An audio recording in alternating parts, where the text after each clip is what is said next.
அன்பின் இரட்சகர் இயேசு கிறிஸ்துவின் நாமத்தில் வாழ்த்துக்கள். நீதிமொழிகள் 13ஆம் அதிகாரம் 3ஆம் வசனம் 5ஆம் வசனம். தன் வாயை காக்கிறவன் தன் பிராணனை காக்கிறான். 5ஆம் வசனம். நீதிமான் பொய் பேச்சை வெறுக்கிறான். இன்றைக்கு இந்த உலகத்தில் தேவனை பின்பற்றுகிற தன்னுடைய பிள்ளைகள் எப்படி பூரண புருஷராக வாழ முடியும் என்பதற்கான அறிவுரையை வேதம் நமக்கு கூறக்கூடியதாக இருக்கிறது. ஒரு பூரண புருஷனாக வாழ வேண்டிய ஒரு மனிதன் தன் வாயை காக்கும் பொழுது அவன் தன்னுடைய பிராணனை காக்கிறானே, அவன்தான் பூரண புருஷன். அப்படிப்பட்ட வாயை காக்கிற மனிதன் அவன் பொய் பேச்சை வெறுக்கக்கூடியவனாக இருக்கிறான் என்று சொல்லி இங்கே சாலமோன் ஞானி குறிப்பிடுகிறதை நாம் பார்க்கிறோம். யாக்கோபு 3ஆம் அதிகாரம் முழுவதிலும் இதற்கென்று அந்த நிருபத்திலே யாக்கோபு அத்தனை பிரயாசப்பட்டு எழுதுகிறதை பார்க்கிறோம். இந்த காரியத்தை தேவனை பின்பற்றுகிற பிள்ளைகள் எப்படியாகிலும் புரிந்து கொள்ள வேண்டும் என்பதற்காக அநேக ஓமைகளை சொல்லி அவர் அங்கே இந்த காரியத்தை புரிய வைக்க முற்படுகிறதை நாம் பார்க்கிறோம். ஒரு மனிதன் தன்னுடைய நாவை அடக்காமல் தன்னை தேவ பக்தி உள்ளவன் என்று எண்ணினால் அவனுடைய தேவ பக்தி வீணாயிருக்கும் என்று யாக்கோபு 1 சொல்லிவிட்டு 3ஆம் அதிகாரத்திலே அவர் சொல்லுகிறார், ஒருவன் சொல் தவறாதவனானால் அவன் பூரண புருஷன் என்று சொல்லுகிறார். தன் சரீரம் முழுவதையும் அவன் தன்னுடைய நாவை அடக்குகிறதினாலே, அவன் கடிவாளம் போட்டு அடக்குகிறதினாலே தன் சரீரம் முழுவதையும் அவன் கட்டுப்படுத்தி விட முடியும் என்று அவர் சொல்லுகிறதை நாம் பார்க்கிறோம். அதற்காக அநேக அவர் ஓமைகளை அவர் உபயோகப்படுத்துகிறதை நாம் பார்க்கிறோம்.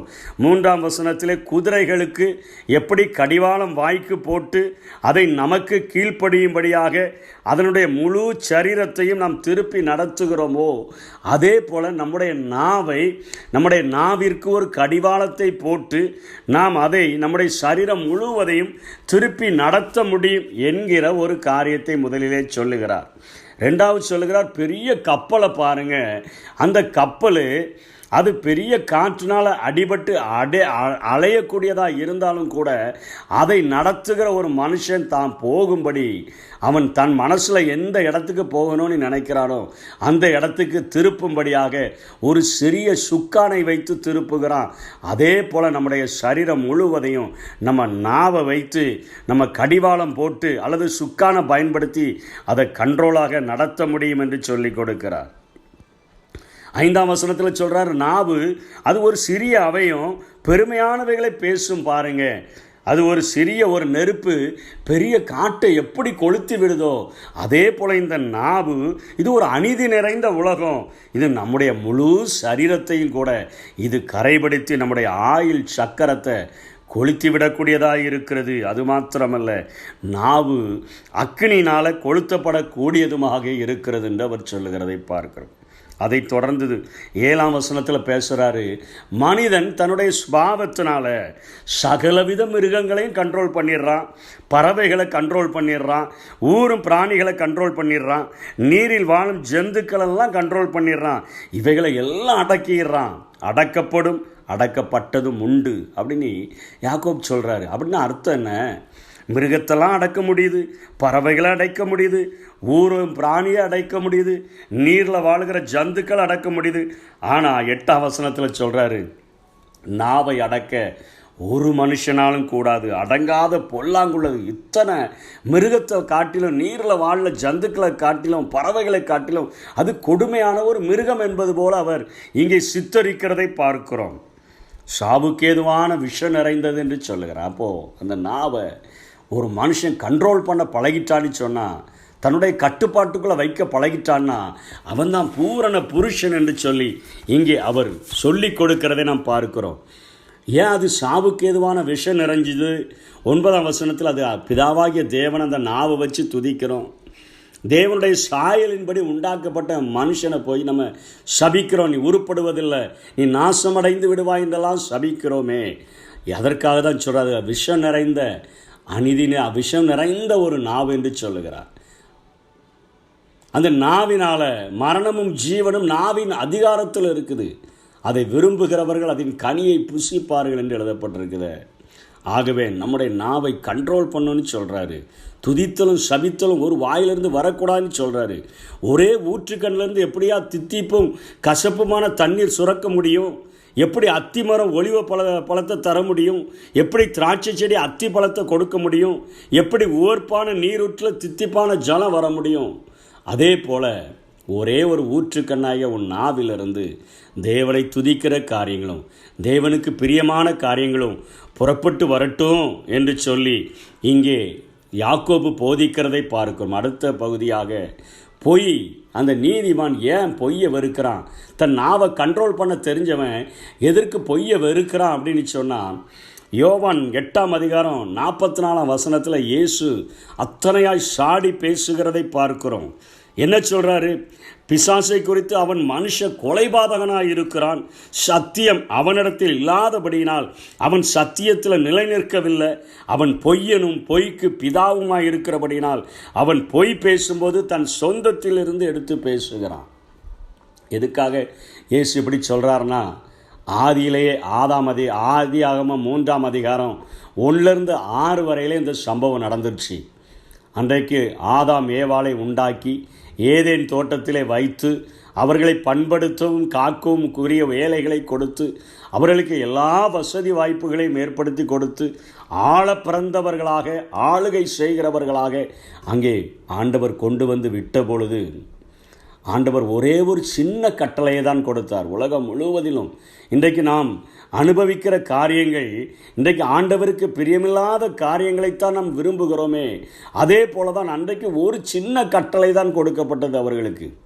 தோட்டத்தில் உள்ள எல்லாவற்றையும் அனுபவிக்கலாம், எல்லா சந்தோஷம். அதற்கு மேலாக தேவனே அவர்களோடு கூட வந்து பகலின் குளிர்ச்சியான வேளையில் உலாவுகிற ஒரு அனுபவம், ஒரு ஆண்டவரோடு நெருங்கிய ஒரு ஐக்கியம். ஒரே ஒரு சின்ன கட்டளை, இந்த மரத்தில் உள்ள கனியை மாத்திரம் நீ புசிக்கக்கூடாது. சாத்தான் வந்து கேட்குறான். ஆண்டவர் சொன்னார், நீங்கள் இதை புசிக்கும் நாளிலே சாகவே சாவீர்கள். சத்தியத்தை பேசியிருக்கிற ஒரு ஆண்டவர். சாத்தான் வெளியே நின்று கொண்டு கேட்குறான், எந்த கனி, எல்லா கனியும் புசிக்க வேண்டாம்னு சொல்லியிருக்கிறாரோ? இல்லை, ஒரே ஒரு கனியை மாத்திரம் சொல்லியிருக்கிறார். நீங்கள் அதை புசிக்கும் நாளில் சாகவே சாவதில்லை என்று அவர்களுடைய இருதயத்தை பொய்யினால் அங்கே சத்துருவானவன் நிரப்புகிறபடியினாலே, அவன் பொய்யனும் பொய்க்கு பிதாவுமாய் இருக்கிறபடியினால, பொய்யினுடைய மூல காரணியே அவனாய் இருக்கிறபடியினால, அவர்களுடைய இருதயத்தில் பொய்யை அவன் நிரப்பினபடியினால அவர்கள் அந்த பாவத்திற்கு உட்பட்டு அவர்கள் சாபத்திற்கு உள்ளானதை நாம் வேதத்தில் பார்க்கிறோம். முதல் சபை உருவாக்கப்பட்ட நாளிலும் சாத்தான் அதே காரியத்தை தான் செய்கிறான். அனனியா சப்பீராளுடைய இருதயத்தை பொய்யினால் நிரப்பி விட்டபடினால அவர்கள் பொய் பேசும்போது பேதுரு அதைத்தான் கேட்கிறார். பரிசுத்த ஆவியினிடத்தில் பொய் சொல்லும்படிக்கு சாத்தான் உன் இருதயத்தை நிரப்பினதென்ன என்று கேட்கிறான். சத்துருவானவன் நம்முடைய இருதயத்தை நிரப்பும் போது தான் நம்ம பொய் பேசுகிறவர்களாய் மாறிவிடுகிறோம். நீதிமான் பொய் பேசுகிறதை வெறுக்கிறவனாக காணப்படுகிறான். அவன் உண்மையை பேசும்படியாக அவன் விரும்புகிறான். சாத்தானோ நம்முடைய இருதயங்களை பொய்யினால் நிரப்பி நம்முடைய வாழ்க்கையை அழிக்க நினைக்கிறான். அப்போ நம்ம செய்ய வேண்டிய ஒரு காரியம், சங்கீதக்காரன் ஜெபித்த ஒரு ஜெபத்தை போல தான். சங்கீதம் 141:3 சொல்கிறாரே, கர்த்தாவே என் வாய்க்கு காவல் வையும், என் உதடுகளின் வாசலை காத்துக்கொள்ளும். இந்த நாவை நான் கண்ட்ரோல் பண்ணி என் சரீரம் முழுவதையும் நான் கட்டுப்படுத்த முடியும். நான் சொல் தவறாதவனான ஒரு வாழ்க்கை வாழ்ந்தேன்னு சொன்னால் இந்த உலகத்தில் நான் பூரண புருஷனாக இருக்க முடியும். அதற்கு மேலாக என் வாய்க்கு நீங்கள் காவலை வச்சிங்கன்னா, என் வீடுகளை காத்துக்கொள்ளுங்க, என்னுடைய உடைமைகளை காத்துக்கொள்ளுங்க, எங்களுக்கு உண்டான எல்லாவற்றையும் காத்துக்கொள்ளுங்கன்னு ஜெபிக்கிறோமே. நான் விசேஷமாக ஜெபிக்க வேண்டிய காரியம், கர்த்தாவே என் வாய்க்கு காவல் வையும், என் உதடுகளின் வாசலை காத்துக்கொள்ளோன்னு நம்ம ஜெபித்தோம் என்று சொன்னால் சொல் தவறாதவர்களாக பூரண புருஷராக இந்த உலகத்தில் வாழ முடியும். பொய்யை வெறுக்க முடியும். பொய் பேசுகிறவர்களும் அவர்கள் 2ஆம் மரணமாகிய அக்கினியும் கந்தகமும் எரிகிற கடலிலே பங்கடைவார்கள். ஆண்டவர் இந்த பாவத்தை அதிகமாக வெறுக்கக்கூடியவராக இருக்கிறார். சாத்தான் பொய்யினால் இந்த உலகத்தை நிரப்பி இன்றைக்கு விசுவாசிகளுடைய இருதயத்தை நிரப்ப முற்படுகிறபடியினாலே நாம் இதிலே அத்தனை ஜாக்கிரதை உள்ளவர்களாக சத்தியத்தை பேசும்படியாக உண்மையை பேசும்படியாக விரும்புகிற ஆண்டவருக்கு நம்மை அர்ப்பணித்து வாழுவோம். கர்த்தர் தாமே நம்மை ஆசீர்வதிப்பாராக. ஆமென்.